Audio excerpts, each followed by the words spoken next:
Hello and welcome back to my channel Joy the Life Mantra. I hope आप सब लोग ठीक होंगे और मेरे चैनल के वीडियोस को लाइक शेयर और सब्सक्राइब ज़रूर कर रहे होंगे। अगर नहीं तो अब कर दीजिए, अभी भी इतनी देर नहीं हुई है। चलिए आज फिर एक नई कहानी के साथ मैं आप लोगों का अपने चैनल पे स्वागत करती हूँ।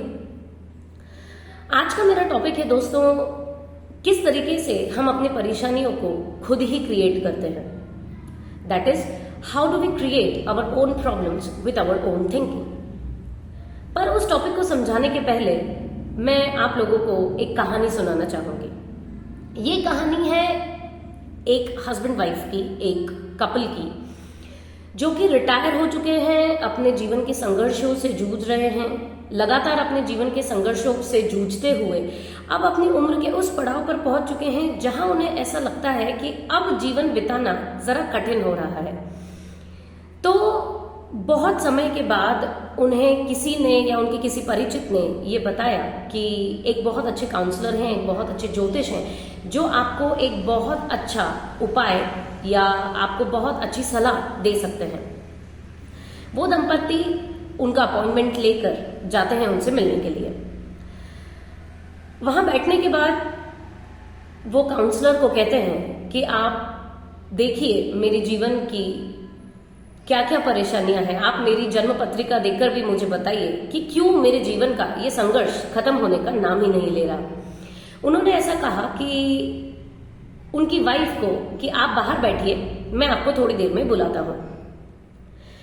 जब उन्होंने वो सर की काउंसलिंग की तो उन्हें यह पता लगा कि उनका सबसे पहला क्वेश्चन ये था कि आप बताइए, आप मुझे क्या बताना चाहते हैं।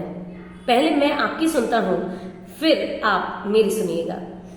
उन्होंने बताते बताते ये बताया कि मैं अपने जीवन के उस मोड़ पे आ पहुंचा हूं जहां मैं रिटायर हो चुका हूं, मेरे बच्चे सेटल हो चुके हैं, बट घर का लोन, कार का लोन, परेशानियां, बिजली का बिल और जीवन की रोज दिनचर्या के चलते मैं अपने जीवन से या संघर्षों से कहीं बहुत दूर निकल चुका हूं और बहुत थक चुका हूं। मैं अब अपना जीवन एक सुकून भरी आस से जीना चाहता हूं। तो उस काउंसलर ने सिर्फ उनको एक चीज बोली कि मैं आपको अभी कोई सलाह नहीं दूंगा, मैं आपको अभी कोई गाइडेंस नहीं दूंगा, आपको सिर्फ मेरा एक काम करना है और मुझे एक हफ्ते बाद मिलना है। और वो काम यह था कि आपको जाना है अपने स्कूल में जहां से आपने 10th पास किया है और उस रजिस्टर में जाकर ये देखना है कि आपके जितने सारे क्लासमेट्स थे वो अभी जीवन के किस पड़ाव पर हैं या जीवन के किस मोड़ पर हैं और वो अभी तक क्या कर रहे हैं। ये आपकी एक एक्टिविटी है और इस एक्टिविटी को करने के बाद हम एक हफ्ते बाद फिर से मिलेंगे। अब जाहिर सी बात है उन्होंने यही किया। वे अपने स्कूल गए, परिचय निकालते हुए उन्होंने अपने स्कूल का वो 10th का रजिस्टर निकलवाया जहां उनको उनके सारे क्लासमेट्स का पता लगा।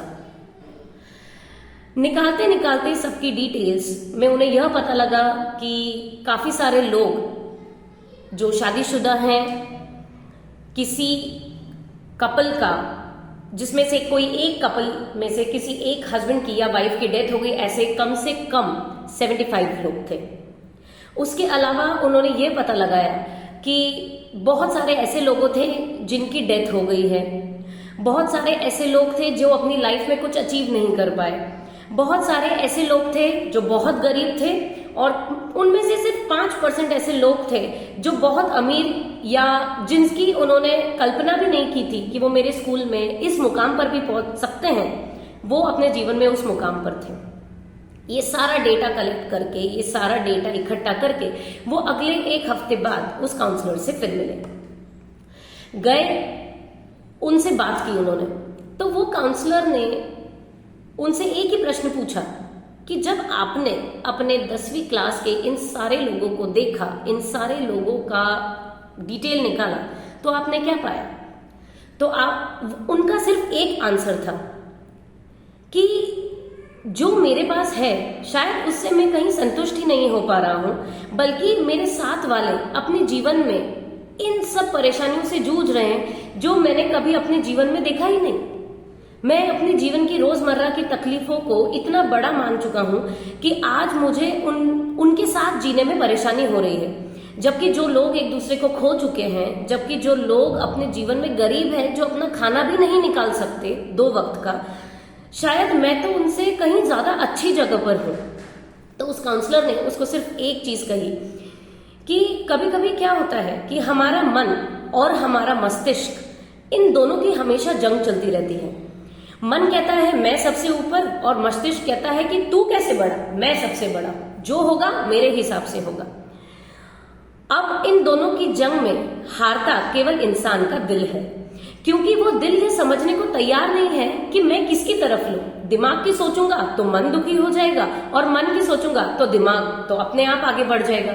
इसलिए दोस्तों, मेरा भी आपसे ये कहना है, अपने दिल, दिमाग, मन और अपनी आत्मा को किस तरीके से आप बैलेंस कर सकते हैं जिससे आपका जीवन बिल्कुल सुखमय और शांति से बीत सकता है।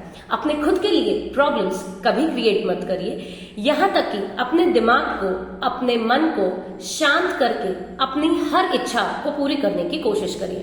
बस आज के लिए मेरा वीडियो यहीं तक है।